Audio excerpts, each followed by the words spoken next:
If you're in the mood for some spooky entertainment, you could go with the cinematic classics like Jaws, The Exorcist, or The Shining. Or you could watch a 900-year-old Time Lord chase a gas mask-wearing child around World War II London.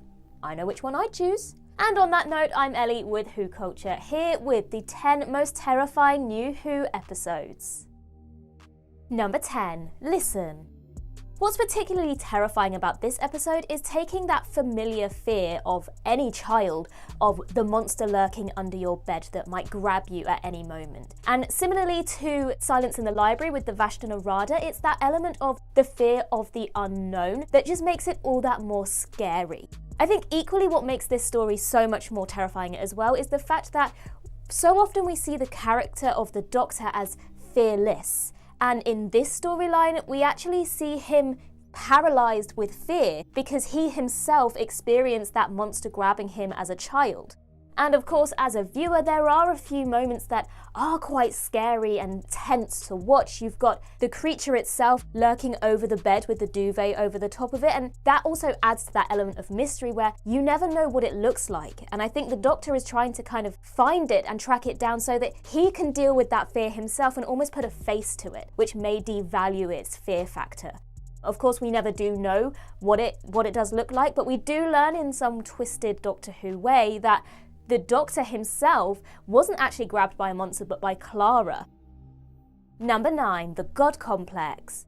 Now, right from the start, you kind of got the feeling that this episode could be a bit spooky by the fact that it's set in a hotel that looks quite reminiscent of the Overlook Hotel in The Shining. Now, of course, the main villain, if you like, for this episode, the Minotaur, actually wasn't that scary, I do have to say. But more importantly, the hotel rooms that force the characters to face their greatest fears, that is quite terrifying. And you see all sorts of fears emerge here, from clowns to the ventriloquist dummies to weeping angels. And I think even more terrifying still is, as an audience, it forces you to think about your personal fears, to think, what would be behind that door if I were in that situation? For example, for me personally, I have quite a few fears, so I do dread to think what might be behind that door. But quite high on that list is probably Tim Shaw. It's the teeth! Just the teeth? No, not about the teeth. He is creepy. But also, I think about this episode as well is the fact that it isn't actually about the fear, it's about the faith. Forcing you to be so scared that you fall back on your faith and then using your faith as a weapon against you. That's quite terrifying as well, because if you haven't got faith, then what have you got? Number 8, hide. Something that always makes me giggle a little bit about Doctor Who is that you can have all of these aliens and monsters and historical figures, and yet the Doctor is always adamant that ghosts don't exist. And that's actually something that's instilled throughout the Doctor Who universe. You have episodes of Torchwood and the Sarah Jane adventures that follow suit and are entirely dedicated to proving that these beings cannot be ghosts. And yet, when you're given an episode like Hide, that doesn't make it any less terrifying and gothic and have all the makings of a classic haunted house story. Spooky sounds, the creaky floorboards, the ghost-like figures, even down to walking down a corridor by candlelight, because I just don't understand why no one ever thinks to bring a torch to these things. It's just, come on, common sense. Despite the fact that you know this ghost figure is going to be explained away somehow, it doesn't make the atmosphere any less tense, it doesn't make it any less creepy, and it definitely doesn't make it any less gothic. Number 7, Night Terrors. Now, Night Terrors is another one of those episodes that uses those childhood fears. And we have poor little George who tries to lock his fears away to overcome them at night. But of course, the Doctor does determine that George is quite special in as much as he can make his fears come to life and physically does trap them in that doll's house, which doesn't bode too well for Amy and Rory when they find themselves head to head with these fears personified. Now, I remember seeing the Next Time trailer for this episode the week before, and before I'd even seen the episode, I was like, I'm not gonna like this. These dolls are creepy. And I think the scariest moment in this entire episode has to be that moment that Amy gets captured by the dolls and is transformed into one. Terrifying. That really is enough to give you night terrors. Number 6, the Unquiet Dead. I know what you're thinking. The Unquiet Dead? That's not very scary. But can I just cast your minds back to the zombie lady at the very beginning? I remember watching that episode when it first aired in 2005, quite young. One minute there's this dead lady, the next minute she's sat up, she's walking, she got the creepy face and she's a zombie. Traumatised. Also, the Gelf make that horrible screeching sound. Terrifying! Not to mention just how morbid their plan actually was. To take over all the corpses in the world, and then when they run out of corpses, kill all the living people so they have more corpses. No thank you, not about that life. Terrifying episode. Number 5, Tooth and Claw. Now I remember watching Tooth and Claw when it first aired, and little child Ellie, see what I did there? Didn't even do that on purpose. Little child Ellie, very scared. My mum, fully grown adult, also very scared. And I can tell you exactly what moment it was that terrified us. And it was the moment that the monk who was the werewolf had the black eyes. Terrifying. And I think this is the point in Doctor Who where we started to see them up that fear factor.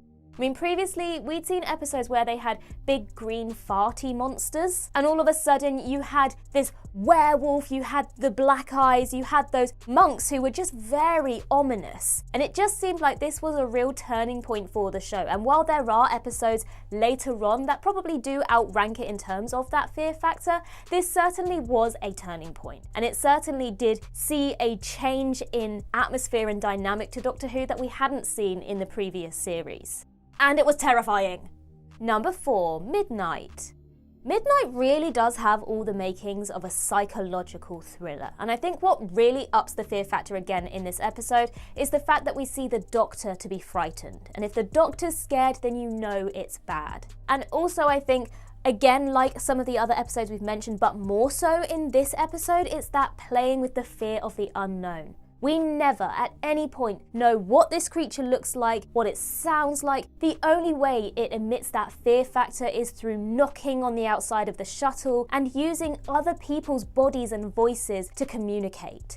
Now, particularly that scene where you have the Doctor and Skye Silvestri staring at each other and the voice slowly goes from one to the other, and that's terrifying. And the fear in the Doctor's face as well, like not being in control of your own body, that's terrifying as well. It's kind of almost like that sleep paralysis kind of thing. And I think as well is this episode really plays with that idea of paranoia to the point where the other people on the shuttle become the enemy. Out of fear for their own lives, they're willing to do some very awful things to other living beings who, through no fault of their own, have been taken over by this creature, and they're willing to kill them because they're so scared for their own lives. It really is very psychological. Lots of mind games, and you never ever learn what the creature looks like. You don't even really learn about what its intentions are. It's all just fear-mongering tactics, all about paranoia. Very scary indeed, and a lot deeper than some of the other storylines that we might have seen in Doctor Who. Number 3, The Waters of Mars. This is another episode that I vividly remember watching because of how scared I was of the monsters. The cracked faces, the eyes again, the water coming out of their mouths and their hands, and they were creepy. And also the fact that just one drop of water could cause that to happen to a person. Just with those monsters alone, it's a high contender for being one of the scariest episodes of Doctor Who, in my opinion. Then when you add the extra layer of the Doctor, who is this being of power, abusing that power, that's also very scary. Not scary as in creepy or spooky, but scary when you think that someone with that much power and authority developing a sort of god complex to the point where they don't think that the rules apply to them. And that is a very scary person to have control of so many things, to have control of time and fate. I mean, we've seen in previous episodes, the fires of Pompeii. He had to let that happen because it was crucial to the development of humanity. And yet here, this moment was also crucial to the development of humanity. And he decided that he could change that. And just the idea of anyone having that much power and thinking that they are a god, that's terrifying. Number 2, Blink.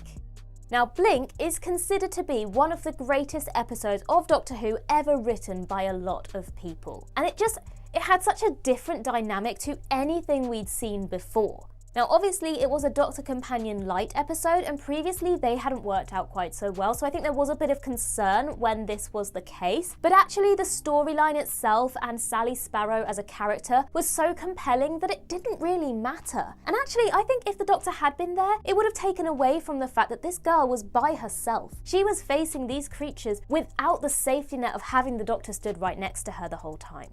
And also, the angels themselves, the weeping angels, they are hands down some of the greatest monsters created for Doctor Who, in my opinion. I think they are brilliant. The fact that you literally have to stare at them and you can't even blink or you're dead. It's impossible not to blink. At some point you have got to blink. And in that one little second that you do, you're dead.